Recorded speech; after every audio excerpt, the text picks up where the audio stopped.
Yo, look what I have down here. This is the Executioner. No, I did not beat Night 4 because that is, I've tried it a few times and there's still quite a long way to go before, any sort of reliable strategy gets developed because that Night is certainly hard. I was thinking about, creating a strategy that is, easy for beginners, but as I tried, I just realized that it's way too difficult to do it if you don't have any OP towers.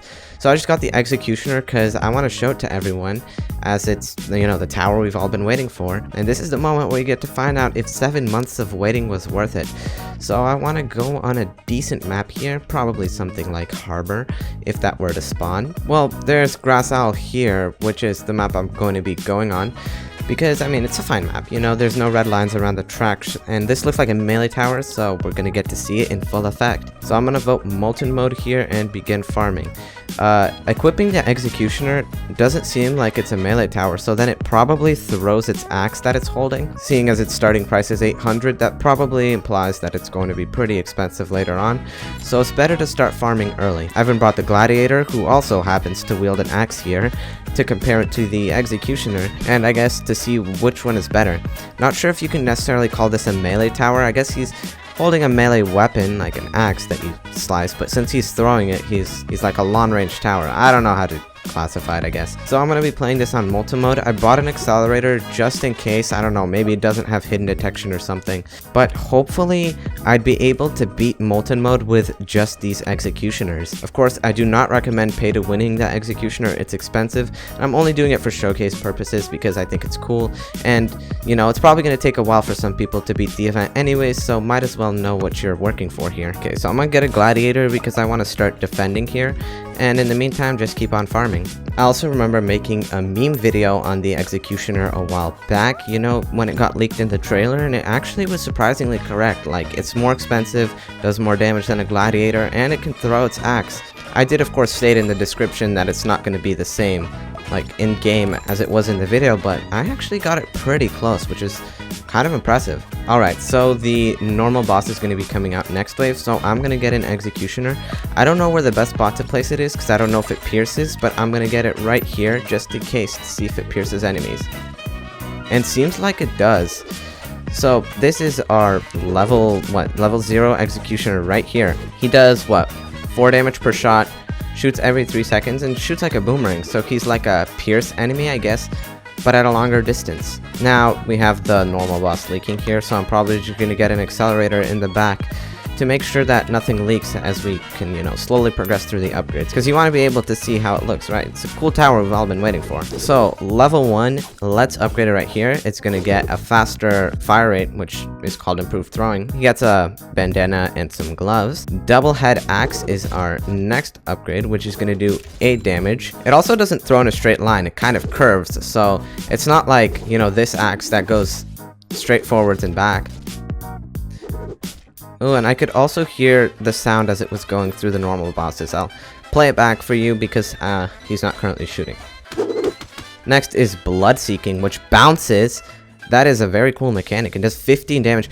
That sounds kind of broken. If it does 15 damage to 5 different enemies in every 2 seconds, multiplying these would give us, 75 damage per throw? Assuming it hits 5 enemies. For only like 2,500, that sounds kind of broken. Of course, hins are coming out now, which increases its damage to 30. But looks like it isn't actually bouncing. Maybe it just increases the pierce limit. And yes, right here is how our, level 4 Executioner looks like. He's able to do some pretty serious damage here. I really like to see it actually. This is I don't know if this has been worth 7 months waiting in an event as hard as it was, but who knows, maybe this max level upgrade is just going to be far better than we expect. Alright, so the farms are about to give me money, and I'm going to get the head chopping upgrade, and this is what it looks like. Now that, I can already immediately tell it's annihilating these, and yes, it is actually bouncing.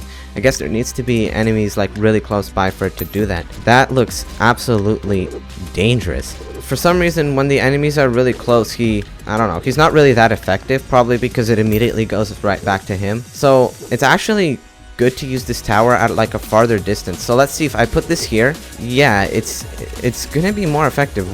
Wow, this is certainly not an expected mechanic. You see it curves here and hits all of the enemies as it goes by. Whereas if it's close to the track, let me place it right here, and it'll hit it, and it'll immediately go back, so it won't get a chance to bounce much. It also seems to just die if there's not an enemy really close to it, which tells me that, you know, enemies have to be really clustered up in order for it to take effect of its bouncing. But multiplying, you know, 7 times 80, you know, which is how much damage it could do to all enemies that it hits, would give us 560 damage per shot. So this tower has like very well the strongest attack in the game, assuming that it hits all of the enemies in range.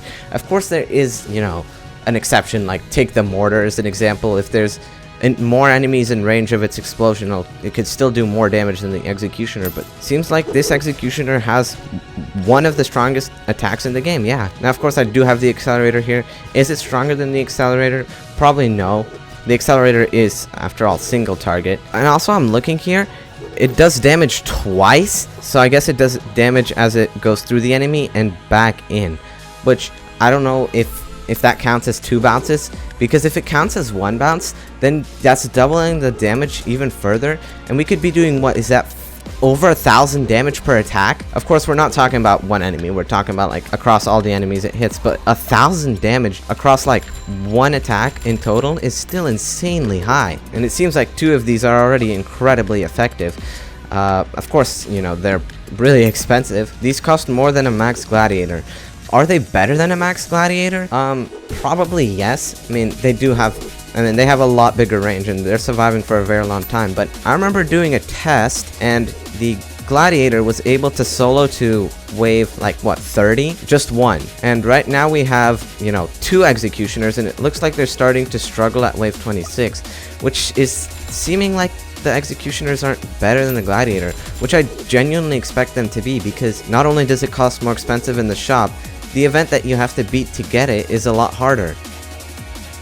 Oh, what the heck was that? That thing just traveled like across the world. Whoa, that is definitely interesting. I mean, sometimes it just dies like that, but sometimes it curves and starts doing this weird thing where it's hitting all of the enemies, which I mean is pretty cool, but I don't know if I like that, because then it's RNG whether your executioner has a good attack or not. And if you know literally anyone, nobody wants RNG. So let's see, I'm gonna get a max gladiator here and I'm just gonna leave it, and yeah, you see the max gladiator just makes this thing 10 times easier, probably easier than an extra executioner would. I guess I'm just gonna be spamming executioners and seeing how effective they are against like molten mode just as a whole, seeing if I could just use executioners to beat the game. Now when it comes to crowd enemies, yeah, these executioners are good, but I don't know, man, they're not better than the gladiator. That's what I'm gonna say. Or maybe I just haven't found like the right way to use them. Yeah, their single target damage could definitely use some work. This gladiator's single target is better. Of course this has a much larger range, but you know, this does double the damage and it has an ability. Also the multi-target attack, it does, okay, yeah, that is definitely OP. However, again, I don't know how many times I'll repeat it, but look at these clustered enemies. Now those get shredded. Well, now that we have a lot of these executioners, it looks like things aren't that big of a problem. But what I'm noticing here is they'll like shoot the first enemy and immediately return, so they won't even utilize their bounce attack whatsoever, which is a big downside, because then you're only doing damage to one enemy. And that's not what you want, right? If the executioner, you know, has a bounce, I think it should be utilizing it as much as possible. That is, of course, like one of the features you're using this tower for, after all. So like here, you may notice these mystery bosses in the back, completely fine. However, the executioners are only attacking like 1 or 2 enemies at the front when it says their bounce is 7. This is definitely a change I believe they should implement, because of course... what, they have a placement limit? Alright, so...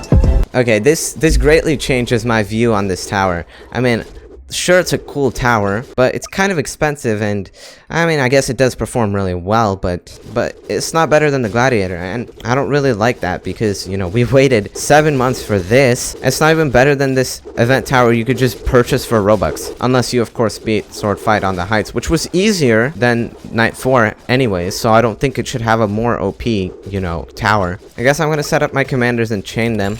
If they can beat Molten Mode, well, I wouldn't be too surprised, because of course Molten Mode is really easy. If these guys lose Molten Mode, then there really is going to need to be a little bit of a talk with the TDS devs here.